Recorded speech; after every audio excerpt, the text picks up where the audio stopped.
Hello September takers! Welcome back to my YouTube channel! So, kung kayo ay self-review at magtitake niyong September 2026 board examination, this video is para po sa inyo. Okay, bago po ang lahat, pakiclick naman po ng notification bell para subscribe po ng aking YouTube channel para mas marami po kayong mapanood, updated po kayo sa mga bagong video na ina-upload ko regarding po sa mga topics na tips on how to pass the board examination. Aside of that, yung mga drills and review na ginagawa natin when it comes sa ating majorship, which is TLE and TVT Ed majorship and professional education. Okay po? So, teacher, we will start. Ayan. So, this is strategy. Syempre, ang pangalan nito is Grace Method Learning Strategy for Board Examination.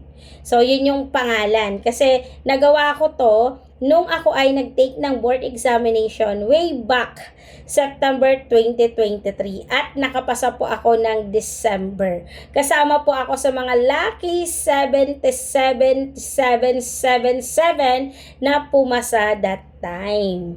Okay, teachers, this Grace Method Strategy, makakatulong po ito lalo na sa mga magte-take ngayon when it comes sa metacognitive skills kung paano kayo mag-aral.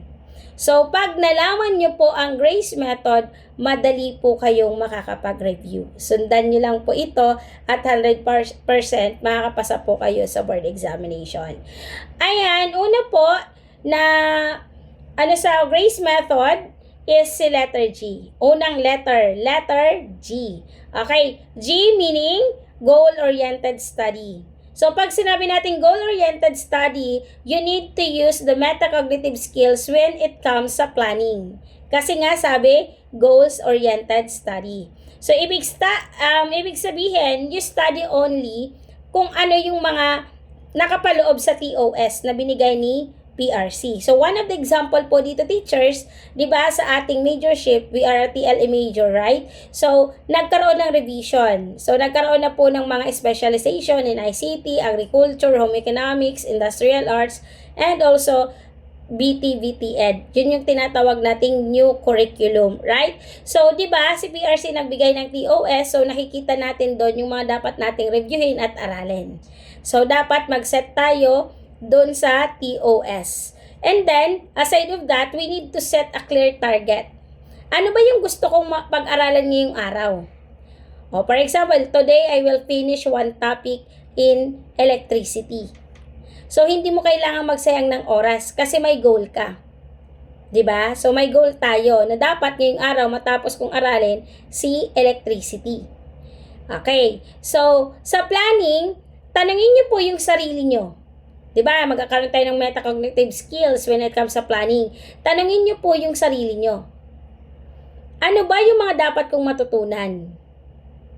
Ano ba yung mga weak points ko? So, dahil sa tanong na yon, mas makakatulong po yun sa inyo to focus kung saan kayo nahihirapan. Nalalaman nyo po kung saan yung strength and weaknesses ninyo. 'Di ba? So, kaya po importante si goals-oriented study. Kailangan may plano ka. Kailangan may sineset kang clear targets ngayong araw. Okay, so nakakatulong po 'yan. Ano nga po si letter G? Goal-oriented study. So, we will proceed sa letter R. O, ano naman si letter R? Pag sinabi nating letter R, review and recall. Ano bang ibig sabihin ng review and recall? Okay? So, pag sinabi natin teachers, the review and recall, don't just read again and again. Huwag kang magbasa ng paulit na hindi mo naman naiintindihan kung ano yung pinaka-main point of the question. Ang maganda sa review and recall, close your notes and ask. Ask yourself again, can I explain this? Do I remember it? Test yourself na nakasarado ang notes ninyo kung maaalala nyo pa ba. Hindi yung nagbabasa kayo, pagkatapos yung magbasa, inulit-ulit yung binasa, pagtakip ng notebook ninyo, ng mga notes nyo, hindi nyo naman pala naintindihan. Okay, ang review, hindi lang yan nagbabasa ang recall. Kailangan itinatakpan ninyo yung notes ninyo, saka nyo tanungin ang sarili nyo. Kaya ko bang i-explain to without my notes? 'Di ba? Kailangan may monitoring tayo. Oh. Kailangan may tinatawag tayong metacognitive skills in monitoring. Anong ibig sabihin nun?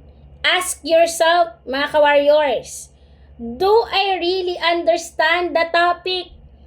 Since inaral mo yung basic electricity, naintindihan ko ba? Ano ba yung mga nakalumutan ko? So, dahil dyan sa tanong mo na yan, makakatulong po yan sa inyo kung ano yung mga hindi mo pa alam at kung ano yung mga alam mo na. Okay? So, they will help you to know the exactly what you know and what you don't. So, ibig sabihin, mapipix mo yung mga gaps earlier. Okay? So, ito hindi ko to alam. Masosolusyonan mo agad. So, that's the review and recall. Hindi yung nagbasa kayo ng nagbasa ng paulit-ulit. Tapos, pagbukas nyo ng notes mo, pag sarado nyo ng notes ninyo, di mo na alam kung ano yung binasa mo. Kasi nga di natin naintindihan. Binasa lang eh. Passive reading lang. Okay? So, that's the review and recall. So, pangatlo, G-R-A. Oh, 5 letter lang naman kasi yan. Ano naman si A? It is very important when you are taking a board examination because some of the question in board examination, it is more on analyzation and also application method. So, ano ba si letter A? Analyze and apply. Okay, analyze and apply si letter A. So, ibig sabihin ng analyze and apply, hindi pwedeng puro ka memorize. Okay, don't just memorize the words, teacher. Ang gawin nyo po, understand the idea. Ano ba yung idea nito? Paano ko ba ito mai-apply sa board examination? And then ask yourself, why is this the answer? Bakit ito yung tamang sagot? Diba? So, tanungin nyo ulit yung sarili nyo. How do I use this concept to solve a simple question? Diba? Kasi sa totoo, ang hirap pag alam mo yung definition, pero di mo kailangang i-apply. Di mo alam kung kaya mo bang i-apply.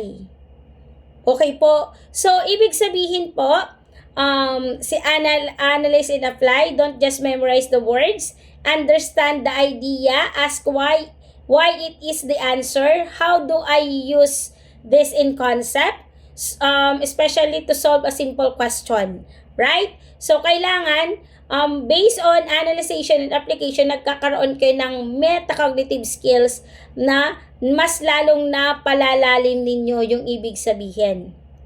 Okay, sa madaling salita, nag-iisip tayo ng mas malalim, tanungin niyo yung sarili niyo, what is the real meaning behind this lesson? Kasi inaral niyo, di ba? Basic electricity. So, tatanungin niyo yung sarili niyo, what is the real meaning behind this lesson? Bakit ito nakakatulong sa board examination? Because most question in licensure examination is more on application. If you understand the question, if you analyze the question correctly, you can answer the question kahit unang encounter mo pa lang ito. Kasi sa totoo, teachers, hindi natin alam kung ano ang mga lalabas sa board examination. 'Di ba? Kahit nag-review tayo ng 1,000,000 or isang damakmak na libro, di pa rin natin alam kung ano ang lalabas diyan. Maliwanag po? So, analyze and apply, pang-ilan? Pang-tatlo. So, next is letter C. Okay. Ano naman si letter C, si pang-apat? Ito yung tinatawag nating consistency and discipline. Ano nga po ulit? Consistency and discipline. Ibig sabihin po niyan, mga ka-warriors, ng consistency and discipline, study a little every day. Kahit po 30 minutes to 1 hour. Yun po yung consistency and discipline. You need to study every day, at least 30 minutes to 1 hour. Instead of cramming all night na ginagawa ninyo, mag-aaral ako ngayong gabi, nagka-cramming kayo. You need to follow your schedule even when we are tired. Okay? So, sa board examination, may kailangan talaga natin ng sakripisyo.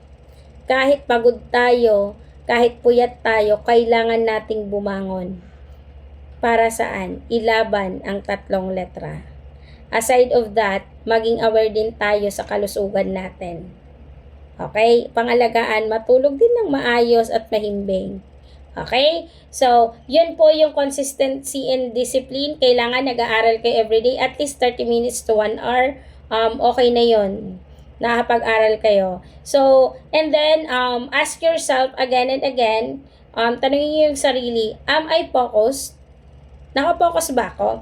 Kasi sa board, sa pagre-review guys, marami tayong kalaban. Number 1, cellphone. Diba? Number 1 yan sa cellphone. Nagra-review kayo, tapos bigla kayo nag-cellphone, mas priority yung pag-scroll sa cellphone kaysa sa mag-review.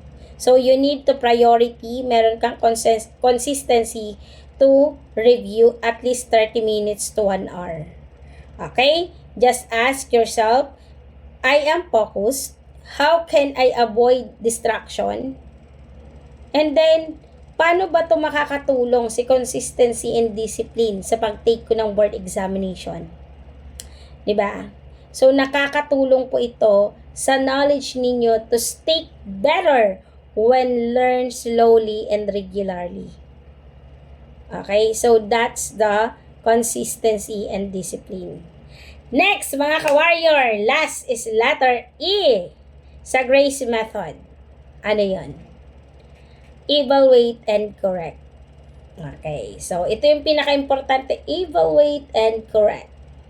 After practice or after practice test or study, check your mistake. So, dapat meron kayong cross-checking. Saan ba ako nagkamali? Di ba? Ganon. So, ask, why did I get wrong? Bakit ako nagkamali sa question na to? Ano ba yung kailangan ko para maging tama ako sa sagot na to? Di ba? So, sa evaluate and correct, lagi nyo pong tatandaan na kailangan tinatanong nyo yung sarili nyo kung bakit kayo nagkamali. And also, what will I do better next time? Okay, so, gagamitin ulit natin si metacognitive skills based on the evaluate and correct. So, nasa reflection natin yan. Okay, nagre-reflection tayo. So, sa self-reflection po, ask yourself, what worked? Naging effective ba yung pagre-review ko? What should I change in my study style? Ano ba yung kailangan kong i-change na effective sa akin? Okay. So, ano ba yung mistake ko? This mistake are your best teacher or your stop repeating errors and improve test? Ano ba? So, you need to evaluate yourself. Okay? So, sa madaling salita, si Grace methods, techniques for licensure board examination. So, si letter G is plan what to study. Si letter R is check what you know. And also, you need to understand, don't just memorize, study daily with a discipline, and also learn from mistake. So, that's the very important. Kailangan meron tayong goal. Okay, nagre-review tayo, ina-analyze natin, at meron tayong consistency to study. Okay, and also we need to evaluate them. Okay, so that's the ginawa kong way kaya ako pumasa sa board examination. And I hope makakatulong po ito sa inyo mga ka-warrior. That's all, teachers. Thank you so much. Ako'y magpapaalam na, and then pakisubscribe na lang po kung nagustuhan niyo po yung mga video na ina-upload ko. Thank you so much. Have a good day.